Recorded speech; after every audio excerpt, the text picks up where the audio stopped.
السلام عليكم ورحمة الله وبركاته.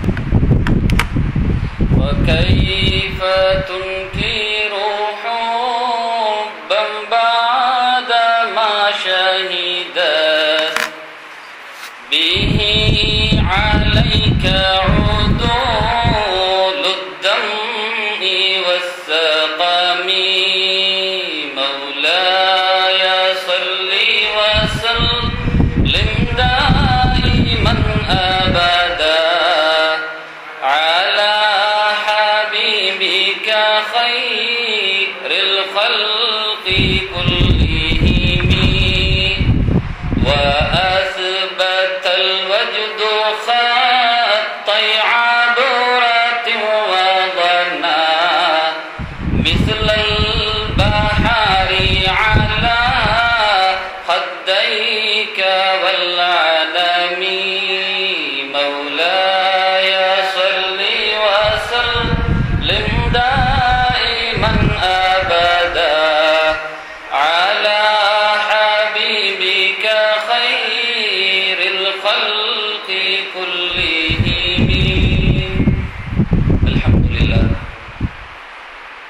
الحمد لله الذي هدانا إلى دار السلام. الصلاة والسلام على رسوله خير الأنام سيدنا ومولانا محمد صلى الله عليه وسلم الذي أزال عنا الظلام، وعلى آله وأصحابه الكرام وأتباعه إلى جميع الهدى. أما بعد، فأعوذ بالله من الشيطان الرجيم. بسم الله الرحمن الرحيم. خلق الإنسان ضعيفا.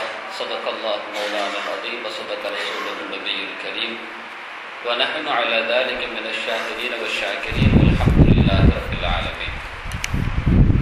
رب اشرح لي صدري ويسر لي أمري واحلل عقدة من لساني يفقهوا قولي. رب تمم بالخير والسعادة، وما توفيقي إلا بالله عليه توكلت وإليه أنيب. رضينا بالله ربا وبالإسلام دينا وبمحمد صلى الله عليه وسلم نبيا ورسولا وبسيدنا الشيخ محي الدين عبد القادر الجيلاني رضي الله عنه شيخا ومرشدا. يا أصحاب الله تعالوا بحكم نيابة عن حكمكم. அளவிலா அருளும் அழகிலா அன்பும் இலங்கும் ஓர் இறையின் இனிய பேர் போற்றி, மறுவிழா தெளிந்த முழுமதி எங்கள் உயிரினும் மேலான கண்மணி முஹம்மதுன் ரசூலுல்லாஹி ஸல்லல்லாஹு அலைஹி வஸல்லம் அவர்களின் ஆசிதனை வேண்டி குத்புல் அக்தாப் கௌசுல் ஆலம் முஹியுத்தீன் அப்துல் காதிர் ஜீலானி ரலியல்லாஹு அன்ஹு அவர்களின் துஆ பேற்றினை நாடியவனாய் ஆன்மீக குருநாதர்களின் ஆசைகளோடு எனது உரையை துவக்கம் செய்கிறேன். அல்லாஹுவும் அவனது ரசூலும் எவைகளை எடுத்து நடக்குமாறு ஏவினார்களோ அவைகள் அனைத்தையும் எடுத்து நடக்கவும், எவைகளை விட்டும் விலகி நடக்குமாறு விளக்கினார்களோ அவைகள் அனைத்திலிருந்து விலகி நடக்கவும் ஆரம்பமாக எனக்கும் உங்களுக்கும் வசியத்து செய்து கொள்கிறேன். அல்லாஹ் தௌஃபீக் செய்வானாக. ஆமீன்.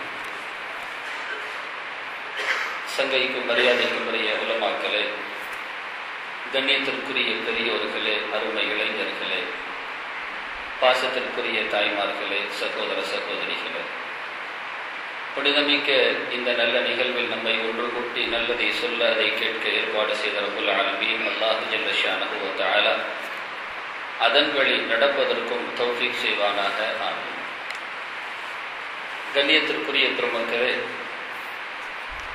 இன்றைய கால சூழலை மையமாக கொண்டு இஸ்லாத்தில் காதலிப்பது தடையா என்கின்ற ஒரு தலைப்பை வழங்கியிருக்கிறார்கள்.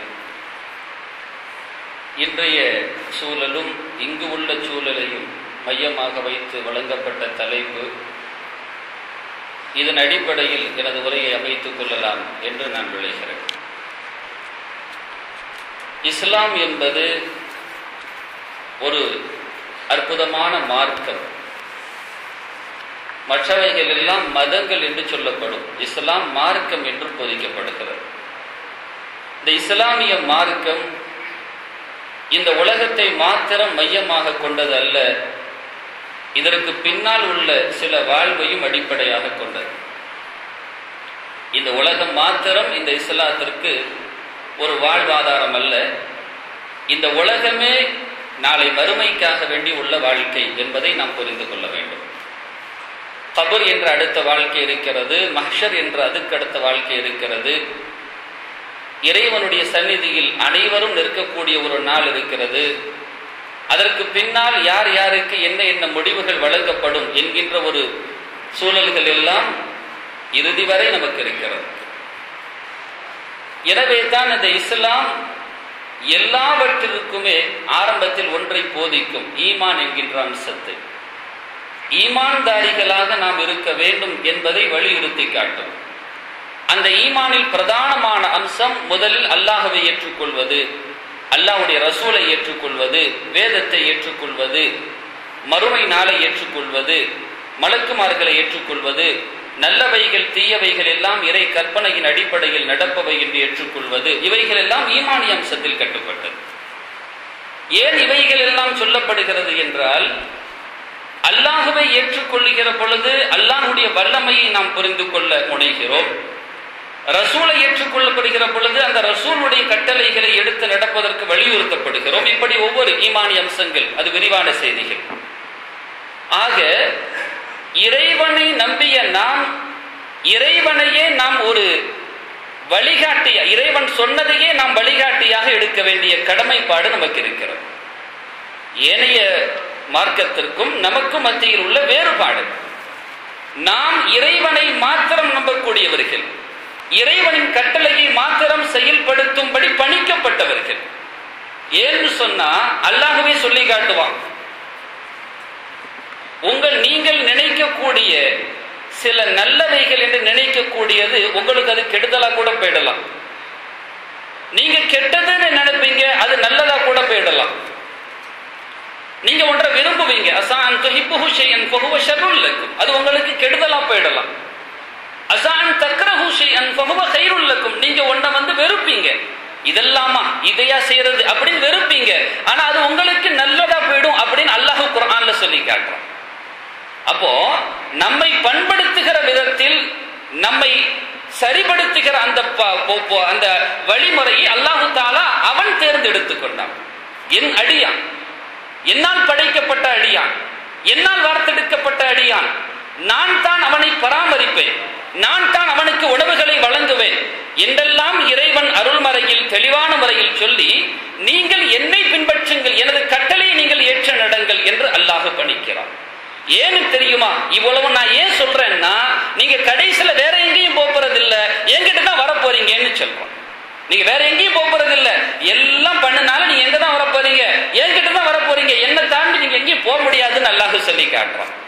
இந்த உலகத்தின் அடிப்படையில் மண்ணிலிருந்து படைக்கப்பட்ட மனிதன், ஆதி மனிதர் ஆதம் அலைஹிஸ்ஸலாத்து வஸ்ஸலாம் அவர்கள், மண்ணிலிருந்து படைக்கப்பட்ட மனிதர் இந்த உலகத்தின் அடிப்படையில் அவர் மண்ணிலேயே சாட்டப்படுகிறார். மண்ணில புதைக்கப்படுது, மண்ணில அடக்கப்படுது. அது எத்தனை எரிச்சாலும் சரிதான், எரிச்சு கடைசி சாம்பலை எங்க தான் போடணும், இந்த மண்ணில தான் போடணும். தண்ணீரில் கலந்தாலும் அது மண்ணோடு கலப்பதுதான். அப்போ இந்த உலகத்தின் அடிப்படையில் மனிதன் எங்கிருந்து வந்தாலும் அங்கதான் செல்லணும். அந்த மாதிரி அல்லாஹ்விடமிருந்து நீங்க வந்தீங்க, அல்லாஹ் கிட்ட தான் போறீங்க. இதெல்லாம் நமது ஆழ் மனங்களில் ஆரம்பத்தில் பதிய வைக்க வேண்டும். இதெல்லாம் நம்ம முதல்ல பதிய வச்சுக்கிறோம். இப்ப யாரு நாம? யாரு நாம்? ஒரு அடிமை. நாம் ஒரு சராசரி அடிமை. யாருக்கு கட்டுப்பட்ட அடிமை? அல்லாஹ்விற்கு கட்டுப்பட்ட அடிமை, அல்லாஹ்வுடைய கட்டளைக்கு கட்டுப்பட்ட அடிமை. இறைவன் எதெல்லாம் சொல்றானோ அதெல்லாம் நாம எடுத்து நடக்கணும். அதுதான் நமக்கு பணிக்கப்பட்டதே தவிர நாமளா புதுசா ஒன்னை ஏற்படுத்தி நாமளா செயல்படுத்துறது அப்படிங்கிறது இந்த மார்க்கத்தில் கிடையாது. நாம இவ்வளவையும் எவ்வளவோ விரிவான செய்திகள் இருக்கு. ஆக குறைந்தபட்சம் இதையாவது நம் மனங்களில் பதிவு செய்து இப்ப நாம தலைப்பு கொள்ள போவோம். இப்ப இஸ்லாம் அப்படிங்கிறதுக்கும் காதலுக்கு என்னங்க தொடர்பு? சில ஆள் கூட கேட்டாங்க, என்ன ஹஸ்ரத் தலைப்பு என்ன ரொம்ப டிஃபரெண்டா போட்டிருக்கிறியா, இஸ்லாத்துக்கும் காதலை கொண்டு போட்டிருக்க, இது எப்படி இப்படி சரி வருமா அப்படின்னாங்க. என்னங்க, இஸ்லாமியர் இன்னைக்கு எத்தனை பேர் காதலிக்கிறது இல்லையா?